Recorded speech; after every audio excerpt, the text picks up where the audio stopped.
বের হয়েছি একদম ভোরবেলায়। বাইরে এখন বসন্তের সকাল। রাস্তার পাশে একটু বরফ আছে এখনও, কিন্তু আকাশে সোনালি আলো উঠছে। আজকের যাত্রা শুরু হাইওয়ে 401 থেকে, শেষ হবে টরন্টোর লেকশোর বুলাভার্ডে, টরন্টো ডাউনটাউনের কাছে। চলুন শুরু করি। এটা হাইওয়ে 401, ক্যানাডার সবচেয়ে ব্যস্ত হাইওয়ে। আসলে শুধু ক্যানাডা না, নর্থ আমেরিকার সবচেয়ে ব্যস্ত হাইওয়েগুলোর মধ্যে একটি। পিক আওয়ারে এই রাস্তায় 1,00,000-এরও বেশি গাড়ি চলে প্রতিদিন। কিন্তু এখন ভোরবেলা, তাই দেখুন কতটা ফাঁকা। এই শান্ত 401 আর দুপুরের 401 সম্পূর্ণ আলাদা অভিজ্ঞতা। রাস্তার পাশে এখনও বরফ জমে আছে একটু। বসন্ত এসে গেছে, কিন্তু শীত পুরোপুরি যায়নি। এটাই টরন্টোর রিয়ালিটি, একদিন রোদ একদিন বরফ।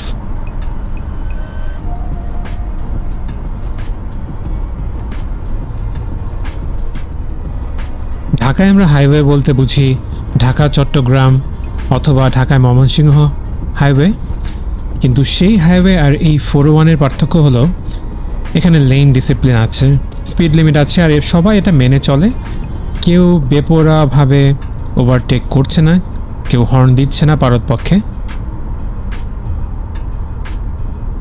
এখন আমরা নামছি ডন ভ্যালি পার্কওয়েতে, সংক্ষেপে এটাকে ডিভিপি বলা হয়। এটা টরন্টোর অন্যতম সুন্দর হাইওয়ে। দেখুন দুই পাশে ডন রিভার ভ্যালি, গাছপালা, উপত্যকা, আর এই ভোরের সোনালি আলো সব মিলিয়ে এটা হাইওয়ে না, দেখে মনে হয় যে আমরা একটা সিনিক রুট দিয়ে যাচ্ছি। অথচ এই ডিভিপি এটা শহরের সবচেয়ে ব্যস্ত অংশ ডাউনটাউনের সাথে শহরের অন্যান্য অংশকে কানেক্ট করে।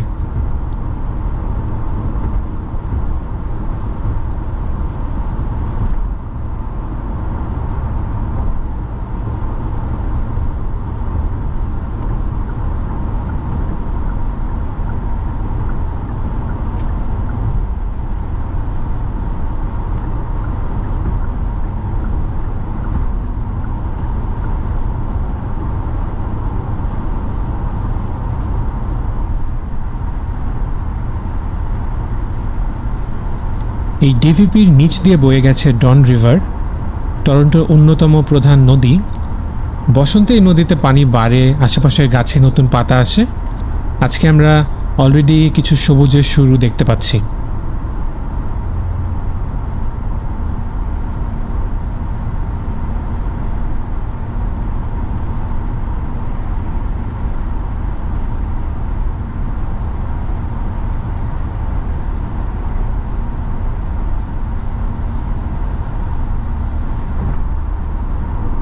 সূর্য উঠছে পূর্ব দিক দিয়ে, ঠিক ডিভিপির উপর দিয়ে। এই আলোটা, এই গোল্ডেন আওয়ার, ফটোগ্রাফাররা এই আলোর জন্য ভোরবেলায় বের হন। আজকে আমরাও সেই আলো পেয়ে গেছি। ঢাকায় ভোরবেলা বুড়িগঙ্গার ধারে যে আলো পড়ে, এই ডিভিপির সানরাইজ দেখলে অনেকটা সেই রকমই মনে হয়। দুটো শহর, দুটো নদী, কিন্তু একই সূর্য।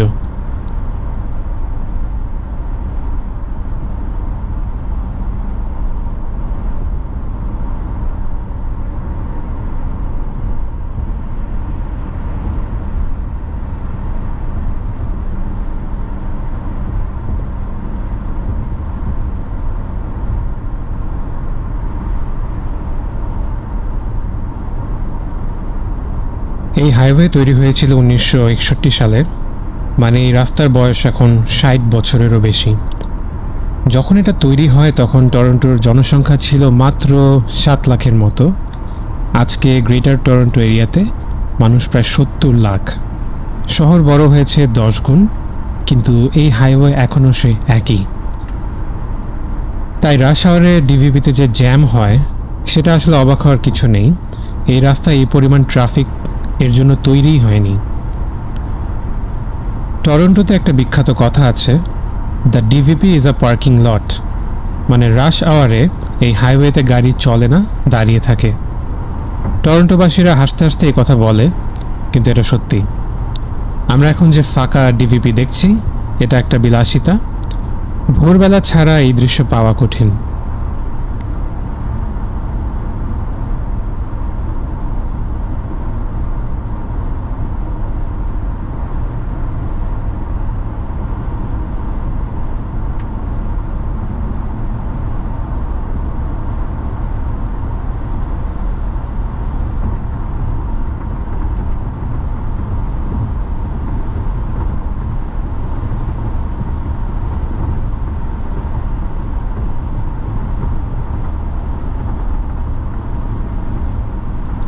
এই ভ্যালির নিচে যে ডন রিভার বয়ে যাচ্ছে সেটার ইতিহাসও কম আকর্ষণীয় না। ডন রিভার একসময় টরন্টোর প্রধান পানির উৎস ছিল। 1800 সালের দিকে এই নদীতে স্যালমন মাছ পাওয়া যেত প্রচুর। শহর বড় হওয়ার সাথে সাথে এই নদী দূষিত হয়ে গেল। ফ্যাক্টরি, সুয়েজ সব কিছুই নদীতে পড়ত। 1990-এর দশক থেকে টরন্টো শহর এই নদী পুনরুদ্ধারের চেষ্টা শুরু করে। এখন ডন রিভার অনেকটাই পরিষ্কার, মাছ ফিরে এসেছে, পাখি ফিরে এসেছে। এটা একটা বড় পরিবেশগত সাফল্য। বাংলাদেশে আমাদের বুড়িগঙ্গা, তুরাগ, শীতলক্ষা এই নদীগুলো একসময় এই ডন রিভারের মতোই ছিল। টরন্টো যদি তার নদী ফিরিয়ে আনতে পারে, আশা করি আমরা একদিন পারবো।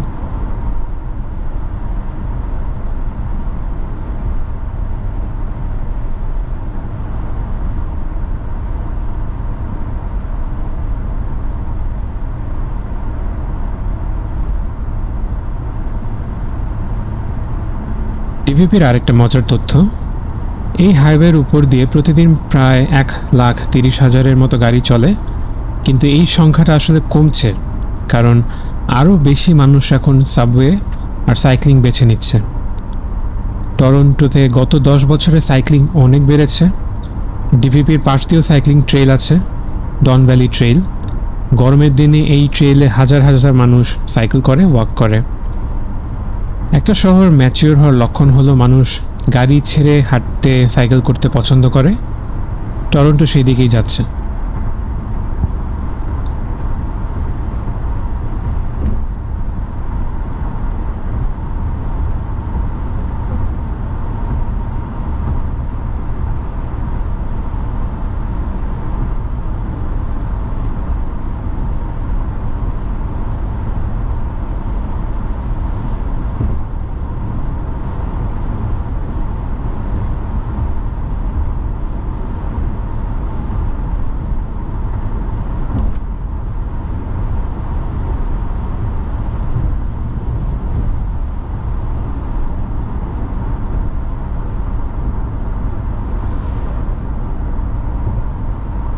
আর এই ডিভিপির নাম নিয়েও একটা গল্প আছে। ডন ভ্যালি পার্কওয়ে শব্দটা এসেছে একটা বিশেষ কারণে। পার্কওয়ে মানে হলো এমন একটা হাইওয়ে যার দুই পাশে সবুজ থাকবে, অর্থাৎ গাছপালা, পার্ক, প্রকৃতি, শুধু কংক্রিটের বিল্ডিং না। তাই ডিভিপি তৈরির সময় দুই পাশে গাছ লাগানো হয়েছিল ইচ্ছাকৃতভাবে। আজকে যে এত সুন্দর ভ্যালি দেখছেন, এটা আংশিকভাবে সেই পরিকল্পনার ফল। এখন দুই পাশে বসন্তের শুরুতে গাছে নতুন পাতা আসছে। কয়েক সপ্তাহ পরে এই পুরো ভ্যালি সবুজে ঢেকে যাবে। সামারে ডিভিপিতে ড্রাইভ করলে মনে হয় অনেকটা যে একটা সবুজ টানেলের ভেতর দিয়ে যাচ্ছি।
এখন দেখুন সামনে টরন্টোর ডাউনটাউন স্কাইলাইন, সিএন টাওয়ার দেখা যাচ্ছে, আশেপাশে উঁচু উঁচু কাচের বিল্ডিং।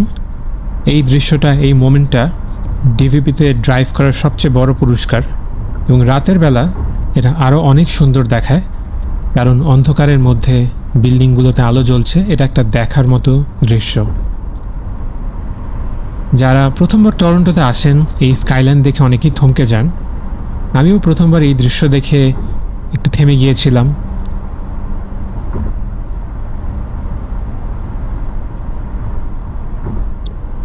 এখন আমরা উঠছি গার্ডিনার এক্সপ্রেসওয়েতে। এটা টরন্টোর এলিভেটেড হাইওয়ে, মাটি থেকে উপরে উঠে ডাউনটাউনের উপর দিয়ে চলে গেছে। এই হাইওয়ের বয়স প্রায় 60 বছর, 1950-এর দশকে তৈরি। গার্ডিনার নিয়ে টরন্টোতে অনেক বিতর্ক আছে। অনেকে মনে করেন এটা ভেঙে ফেলা উচিত, কারণ এটা লেকে দৃশ্য আটকে রাখে। আবার অনেকে বলেন এটা না থাকলে ডাউনটাউনের ট্রাফিক সামলানো অসম্ভব। এই বিতর্ক এখনও চলছে। গার্ডিনারের উপর থেকে দেখুন, একদিকে ডাউনটাউন টরন্টোর স্কাইলাইন, আরেকদিকে লেক অন্টারিও। এই দুটো একসাথে দেখার জায়গা খুবই কম। লেক অন্টারিও গ্রেট লেকসের একটা। এই লেক এত বড় যে সমুদ্র মনে হয়। কক্সবাজারের সমুদ্রর সামনে দাঁড়ালে যে অনুভূতি আসে, লেক অন্টারিওর আশেপাশে যে বিচগুলো আছে সেখানে একই ধরনের একটা অনুভূতি আসে। তবে পার্থক্যটা হচ্ছে যে পানিটা নোনা নয়, পানিটা মিষ্টি পানি।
এখন আমরা নামছি লেকশোর বুলাভার্ডের কাছে। এখানেই আমাদের যাত্রা আজকে শেষ হবে। 401 থেকে শুরু করে ডিভিপি হয়ে গার্ডিনার, এই পুরো ড্রাইভটা টরন্টোকে একটু একটু করে চেনার গল্প। প্রতিটা হাইওয়ের নিজস্ব ক্যারেক্টার আছে, সৌন্দর্য আছে। যারা কানাডা আসতে চান, এই রাস্তাগুলো একদিন আপনারও চেনা হবে। আর যারা ইতিমধ্যে এখানে আছেন, কমেন্ট করুন ডিভিপির এই সানরাইজ মোমেন্টটা আপনার কেমন লাগে।